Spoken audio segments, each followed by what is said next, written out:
Welcome to the Business Scholarship Podcast, interdisciplinary conversations about new works in the broad world of business research. I'm your host, Andrew Jennings. If you like what you hear today, please consider subscribing to the podcast or sharing with others who might like it too. And if you have ideas for future episodes, let me know. My email address is andrew@andrewkjennings.com, and I look forward to hearing from you.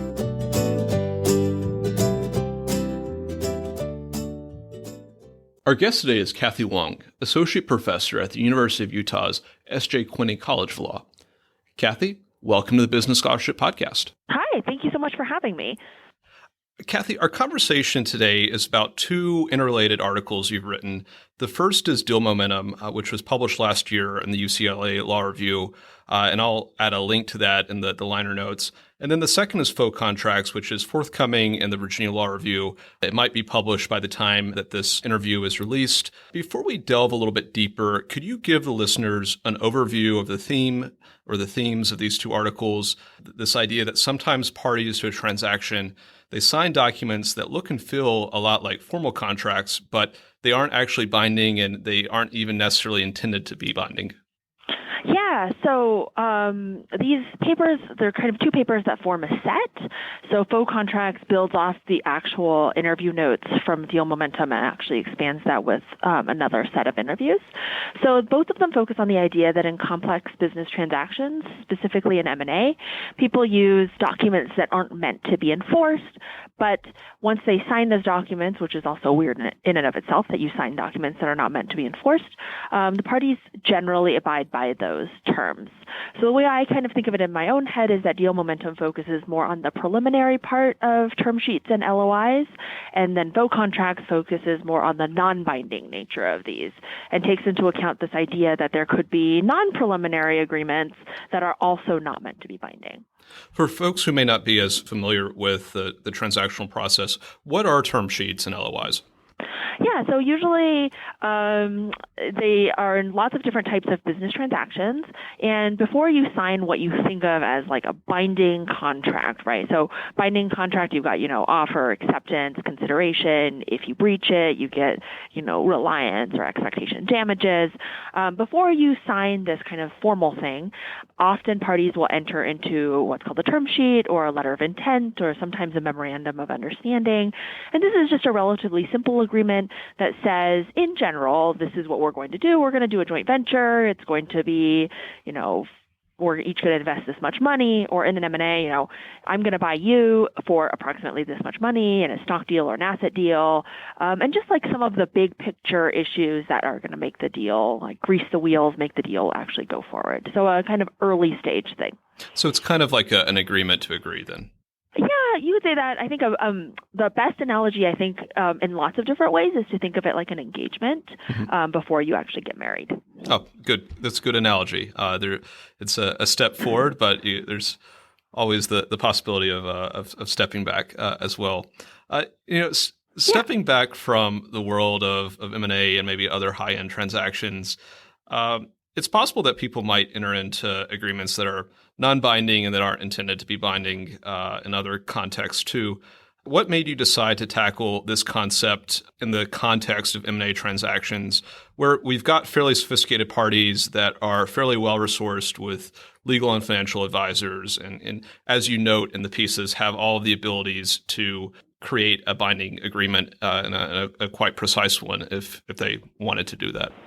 Yeah, so there's a couple different reasons. So first, it's just kind of access to data and kind of writing within my own area of experience. So before I was an academic, I was an M&A lawyer, so I saw some of these, and I also had access to people who would tell me about what I didn't know, right? So the other part is that I'm interested in this idea that sophisticated parties do these essentially handshake deals. So we're not, super surprised if, you and I decide that we're going to go get coffee and you're going to give me some advice about whatever, renting houses in Palo Alto, and I'm going to buy you coffee, right? Like we're kind of comfortable with the fact that regular human individuals will enter into these casual contract-like things.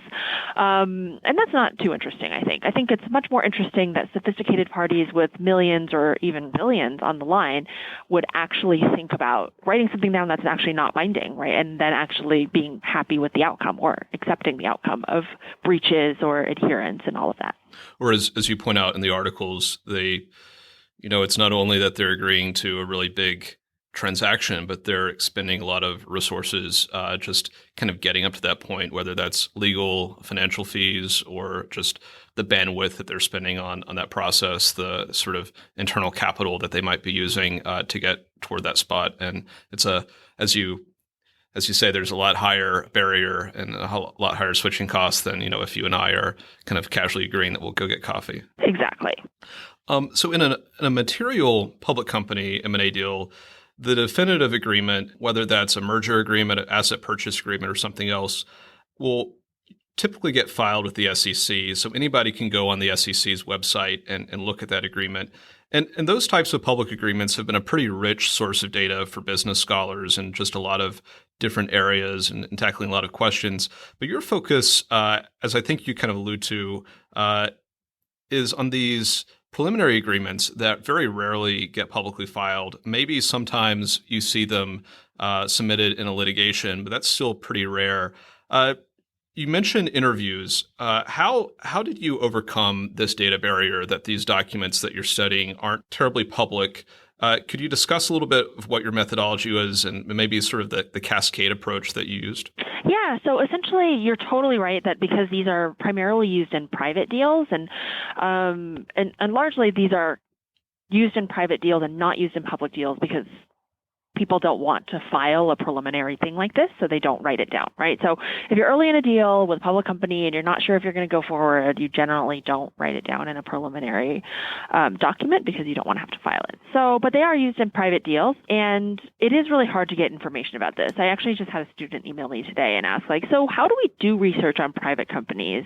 And I didn't really have a really good answer, right? There's some little databases about private equity stuff and just little things, but not good comprehensive information. So how did I go about doing this? Essentially what I did was I called people who I knew, who I had worked with, and interviewed them. I asked them a set of questions that are meant to have them tell me about what these agreements are used for, what's kind of typical in the industry.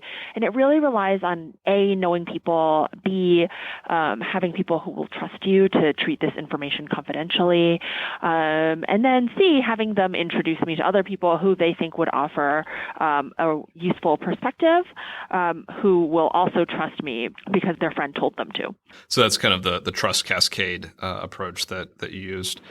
Yeah, exactly. You note in these articles, particularly in Faux contracts, that the contracts literature is pretty heavily enforcement focused, but that enforcement, whether it's through a formal process like a lawsuit or arbitration, or it's a more informal method like an industry or reputational sanction, is fairly rare. Now, under this kind of existing account, a party to a non-binding contract or agreement might be expected to act opportunistically. Let's say, for example, I buy your company or I offer to buy your company for $100 million. You were talking to some other prospective buyers. You cut them loose. They go do different deals because they can't do a deal with you. And then now I sense that I've got some leverage to say, you know what, how about $90 million?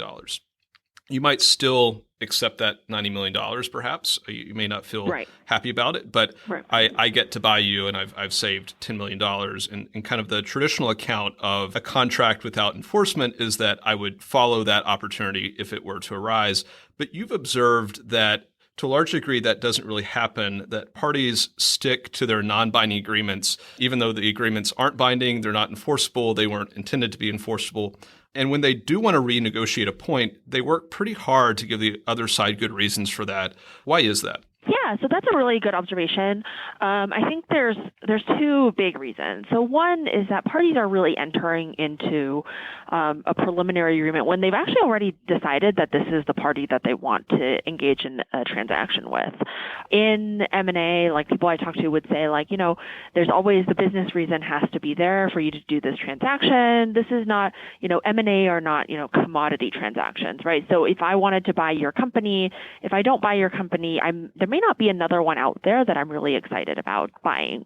So I'm really motivated to do enough investigation to decide that this is what I want to do. And then once I enter into this contract, I'm kind of like already at that point where I'm really sure. This is where that kind of engagement marriage analogy comes in again, right? So like by the time you are engaged to somebody, you probably have a good idea of whether you want to spend your life with this person. So whether or not the contract is binding is not really the thing that's motivating you to move on to the next step. The other thing is that I think there is quite a bit of kind of institutional internal stuff at each of the deal parties that causes the deal to go forward anyway. So I used to work with a partner who told me that, a merger is like a marriage, right? If it's successful, you're stuck with these people at the end. So even if like the outside counsel may not internalize that feeling, think about like the people who work at the company, right? They're pretty motivated. The two clients are pretty motivated to be integrity players because if the deal goes through, they might be seeing a lot of each other forever.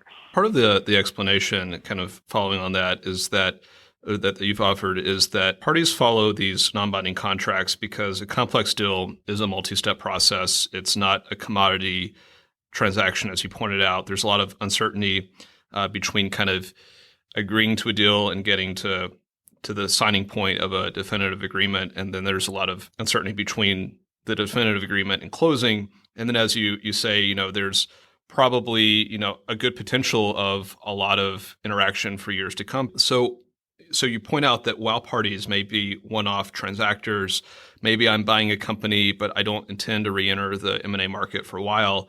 Maybe I think you point out the M&A market might not really ding me that much if I have a reputation for reneging on past deals.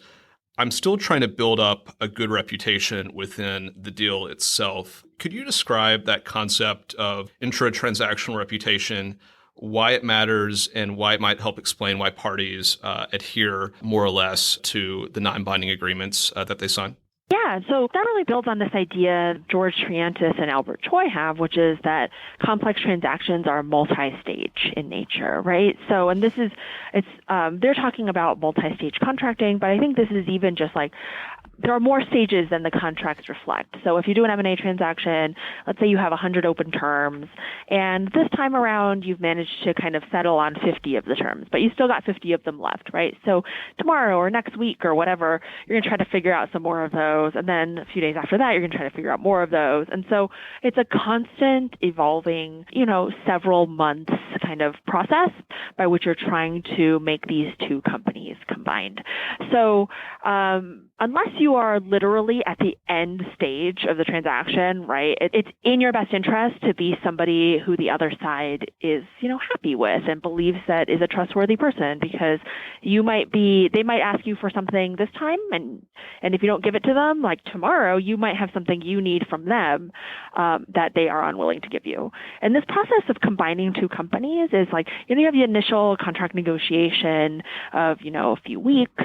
You have this interim period where things could change and the parties could back out. You have in private transactions this post-closing period where you're not only working on the integration, but you might have indemnification or post-closing stuff. And so at every stage, you as like a living organic company that's still evolving and changing and doing things might have a change of circumstance, and your counterparty might as well. And so the deal might change on the margins because of that. So it's in everyone's best interest to be a little bit more flexible on the margins. It's a little bit like maybe to borrow a concept that isn't kind of a corporate law concept at all, but it's a little bit of a veil of ignorance kind of effect where yeah, exactly. Where we don't know what we don't know. We don't know what issues are going to come up in a complex transaction between signing and closing and after closing, and so we're all a little bit perhaps timid about being too opportunistic because we don't know whether we're going to actually benefit from that in the long run. Maybe we can be opportunistic at stage one, but then if that causes our counterparty to retaliate at stage 1+N, maybe we're a net loser there, and so everybody has an incentive to play by the rules and behave as best they can. I think that's totally right. You kind of mentioned a minute ago about kind of the role of internal people. Of course, it's easy to think about companies as sort of atomic units, as two economic actors making a deal. But of course, that's a convenient artifice. Real people, individual agents are the folks who are driving the deals, whether that's internal people in a business development role, whether that's people in a senior executive position, whether that's the deal lawyers, the financial advisors, et cetera. And a really interesting point that you make in Faux contracts is that a lot of these people they have a reputational, they have a professional stake in making the deal go forward and making the deal go forward largely consistent with the initial agreement. For example, a deal lawyer doesn't want to develop a reputation as being somebody who encourages or facilitates a client to act opportunistically, because in the next deal, that lawyer may have less credibility with the same opposing counsel. Similarly, financial advisors might have that same effect, or people inside the company. Particularly if my job as a business development person is to source and get deals closed, I don't want to have a reputation as somebody who has deals that are going to fall through at the last minute or that are going to cause unexpected pain to my colleagues. I wonder if that is a good story about reputational concerns of individuals leading corporate parties to act with integrity in the deal process. Or is that maybe a not so positive story about agency cost, where agents are conflicted, they're letting their own interest and their own reputational concerns prevent the principal from acting opportunistically, even if doing so might make the principal better off just in economic terms? Yeah, I think you could actually cut it both ways, and I'm sure it's actually really deal specific and fact specific. So I think you're totally right in that there's really two ways to think about it. One is that maybe some business person at a company is pushing a deal through because they don't want to be the guy who has the third or fourth or 10th failed deal in a row this year, right? So that's really an agency cost story. This deal's not so great, but they're kind of going through with it anyway. But you also see how having that person really support, that person's fear of their reputation getting sullied can support kind of a smooth deal-making process that allows deals to go through. You can imagine a world in which people are behaving so opportunistically that deals really can't go through, right?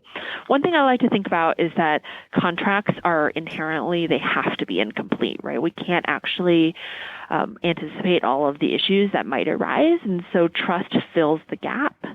And whether that's trust based on altruistic reasons, or we have this internal compass that we must behave well and with integrity and in a way that the other party expects, or whether that's just a manifestation of some other agency cost.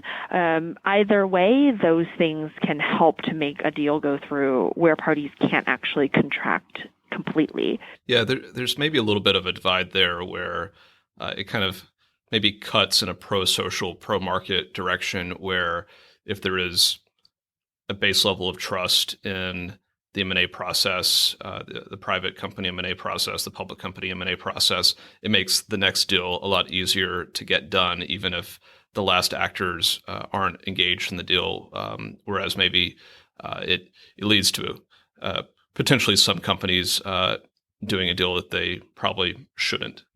Yeah, but I kind of just feel like it would be really hard to get a deal done that you shouldn't get done at all, right? I don't know. Maybe I'm just, I think that would be hard. Right. I think that's a good point. At the margin, maybe, it's to extend your marriage analogy a little bit. Maybe you are rapturously in love with somebody at the kind of engagement stage, and you get married, or maybe you learn some things about that person that you're not crazy about. It's maybe some bad habits, that sort of thing. And maybe it's before the marriage or after the marriage, but maybe they're not so severe as to sort of say, okay, well, we need to call this off, or we need to get divorced or anything, so you just sort of tolerate it, even though it may not be the best approach or the optimal approach for what you thought you were initially getting, but you just sort of accept it because the overall package is okay. Yeah, exactly. What are some of the key points that you'd like deal makers or lawyers or financial professionals or other people listening to this podcast to take away from deal momentum and faux contracts? Right. So I think a couple of different things. So first, as I said, contracts, it's very, very hard to arrive at a complete contract, right? We like this idea that we can actually anticipate all of the challenges that might be coming ahead. But especially as deals get more complicated and long-term, like in an M&A situation, that becomes harder. So it's important to things like having a good reputation or hiring the right representatives or approaching that negotiation with the right tone can really do a lot to fill the gaps. This kind of human factor that we don't often think about too much can actually make a big difference. And then the other thing is that even in the absence of contracts, deal-making relationships can thrive, right? So term sheets and letters of intent are often not contracts, or not the parts that we care about, and the parts I write about here are not contracts, but they allow deal-making relationships to thrive. And then the final thing maybe is just that there's, to the extent there is any academic literature out there about term sheets and letters of intent, it tends to kind of lump all these different types of preliminary agreements in different types of transactions, like VC investments or M&As, all sorts of different things into the same category. But industry to industry or even geographically, you should see quite a bit of variation. So as you enter into a new type of transaction in a new space or a new format, just to kind of do your research and make sure you're understanding how binding these contracts are or how people usually interact with them. Because I'm really talking about a very specific type of thing, right? So large private M&A transactions. And so a little bit as you used interview methodologies and this kind of cascade approach as your data collection method, probably for somebody entering into a type of transaction or geography that he or she isn't familiar with, maybe some of the same sources of knowledge, deal lawyers, financial professionals, perhaps, who have kind of that local knowledge might be the folks to consult there. Yeah, exactly. Ask around and make sure that you're getting, the lay of the land and what the norms are, because this is actually quite norms-based. Our guest today has been Cathy Hwang, Associate Professor of Law at the University of Utah's S.J. Quinney College of Law. Cathy, thank you for joining us on the Business Scholarship Podcast. Thank you so much.